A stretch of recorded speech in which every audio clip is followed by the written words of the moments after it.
एक बड़ी खबर प्रयागराज से। ब्लैक फंगस से डॉक्टर की मौत हो गई है। डॉक्टर संजय पांडे की ब्लैक फंगस के चलते मौत हो गई। रेडियोलॉजिस्ट संजय पांडे पीजीआई में भर्ती थे। 22 अप्रैल को प्राइवेट अस्पताल में हुए थे भर्ती। 11 मई को पीजीआई रेफर किया गया था। प्रयागराज में ब्लैक फंगस से ये पहली मौत है। बड़ी खबर हम आपको प्रयागराज से बता रहे हैं। डॉक्टर संजय पांडे की ब्लैक फंगस के चलते मौत हो गई है। पीजीआई में उनको भर्ती करवाया गया था, वहाँ उनका इलाज चल रहा था। 22 अप्रैल को वो प्राइवेट अस्पताल में भर्ती हुए थे। उसके बाद 11 मई को उनको पीजीआई रेफर किया गया था और तभी से उनका इलाज चल रहा था, जिसके बाद ब्लैक फंगस के चलते उनकी मौत हो गई है। और प्रयागराज में ब्लैक फंगस से मौत का ये पहला मामला है।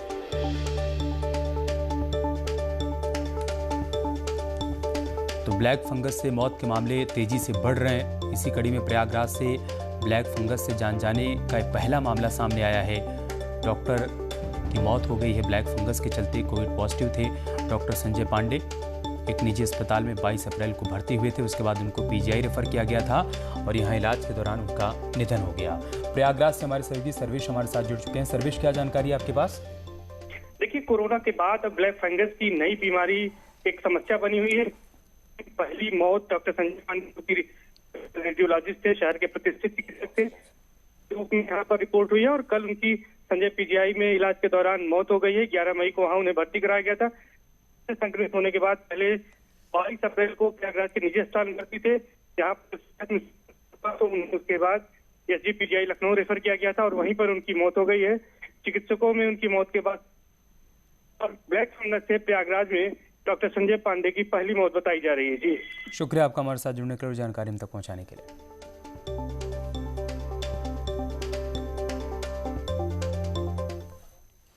और एक बड़ी खबर सीतापुर से, जहां पर गोमती किनारे निगरानी इस वक्त बढ़ती जा रही है। डीजीपी के निर्देश पर एक्शन में पुलिस नजर आ रही है। नदियों और नहरों की निगरानी शुरू हो चुकी है।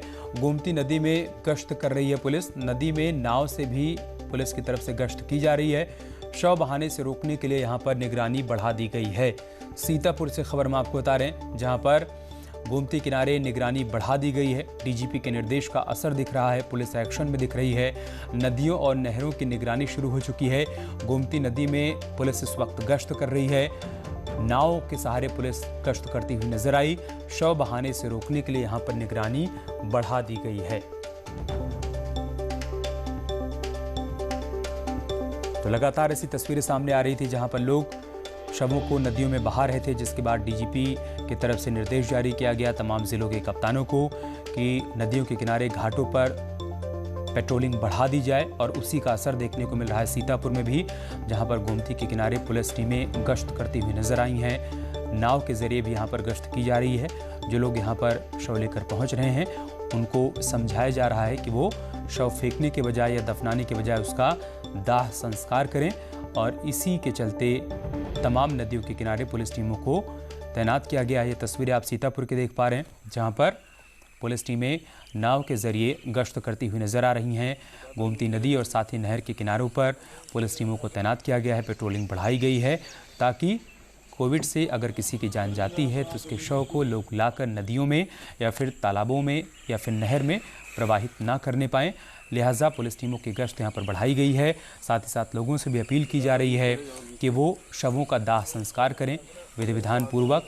इसके लिए लकड़ी की कीमत भी तय कर दी गई है, क्योंकि कई जगहों से ऐसी शिकायतें सामने आई थी कि ऊंची कीमत पर अंतिम संस्कार के लिए लकड़ी दी जा रही है, जिसके चलते भी लोग ऐसा करने को मजबूर थे, जिसके बाद अब प्रशासन ने सख्त। और बात करते एक अच्छी खबर की। कोरोना की महामारी में लोगों में मानसिक तनाव बढ़ता जा रहा है और इसी तनाव को कम करने के लिए मेरठ के कोविड कंट्रोल रूम में क्लिनिकल साइकोलॉजिस्ट की मदद उपलब्ध है।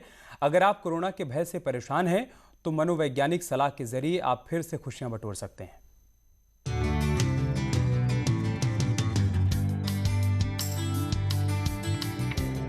मेरठ के कोविड कंट्रोल रूम में कोरोना की रोकथाम के साथ मरीजों को मानसिक रूप से भी स्वस्थ किया जा रहा है। कोविड कंट्रोल रूम में मनोवैज्ञानिक उन मरीजों से बात कर रहे हैं जो भय के शिकार हैं। डॉक्टरों का कहना है कि उनके पास ऐसे मरीज लगातार कंट्रोल रूम में फोन करके टिप्स ले रहे हैं जो कोरोना की बीमारी से ठीक होकर घर आए हैं।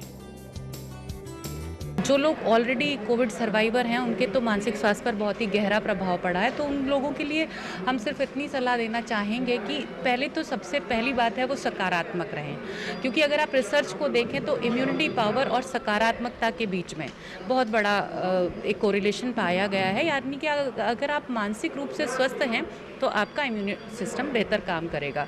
तो ऐसे में सकारात्मक रहना बहुत ज़रूरी है। कोरोना काल में मरीजों के लिए 24 घंटे मनोवैज्ञानिक लोगों को मानसिक तौर पर मजबूत रहकर लड़ने के टिप्स दे रहे हैं।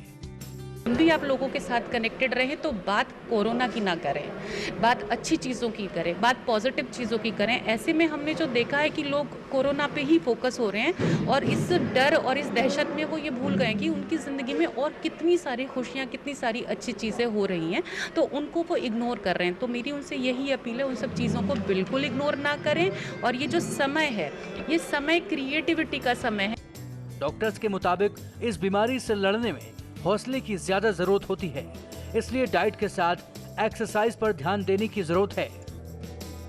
नींद भरपूर लें, डाइट अच्छा लें और एक्सरसाइज जो एक बहुत ही महत्वपूर्ण रोल डिप्रेशन को दूर करने में निभाता है। वो डिप्रेशन को दूर कर रहा है इसलिए निभाता है क्योंकि हमारे एक्सरसाइज करने से हमारे डोपामिन और सेरोटोनिन का स्तर बढ़ जाता है, जो पूरा दिन हमारे मानसिक स्वास्थ्य को बेहतर रखता है, हमारे मूड को अच्छा रखता है। जाहिर है मेरठ जिला प्रशासन की पहल अच्छी है, क्योंकि कोरोना का डर लोगों में इस कदर है कि लोग चाहकर भी खुश नहीं हो पा रहे हैं। न्यूज़ 18 के लिए मेरठ से उमेश श्रीवास्तव की रिपोर्ट। कोरोना के खिलाफ जंग में वाराणसी को एक और ऑक्सीजन प्लांट मिल गया है, जो रोहनिया में दीनदयाल हॉस्पिटल में लगने जा रहा है। इस प्लांट के लगने से 150 बेड के मरीजों को 24 घंटे ऑक्सीजन की सप्लाई शुरू हो जाएगी। पीएम मोदी के संसदीय क्षेत्र वाराणसी को एक और ऑक्सीजन प्लांट की सौगात मिल गई। 660 लीटर प्रति मिनट की क्षमता वाला प्लांट रोहनिया के दीनदयाल हॉस्पिटल में लगने जा रहा है। ये प्लांट गुजरात के अलंकेश्वर शहर से वाराणसी पहुंच चुका है, जिसे जल्द ही हॉस्पिटल में लगा दिया जाएगा। इस प्लांट के लगने के बाद इस हॉस्पिटल में करीब 150 बेड तक ऑक्सीजन की सप्लाई शुरू हो जाएगी। कि इसको राजकीय मेडिकल कॉलेज में स्थापित किया जाएगा और इससे बड़ा जो प्लांट है वो आएगा यहाँ पे, उसको यहाँ पे लगाएगा। इस प्लांट के लगने के बाद कबीर चौरा मंडलीय हॉस्पिटल में नया ऑक्सीजन प्लांट लगने जा रहा है, जिसकी क्षमता 960 लीटर प्रति मिनट की होगी और 200 बेड को 24 घंटे ऑक्सीजन की आपूर्ति कर सकेगी।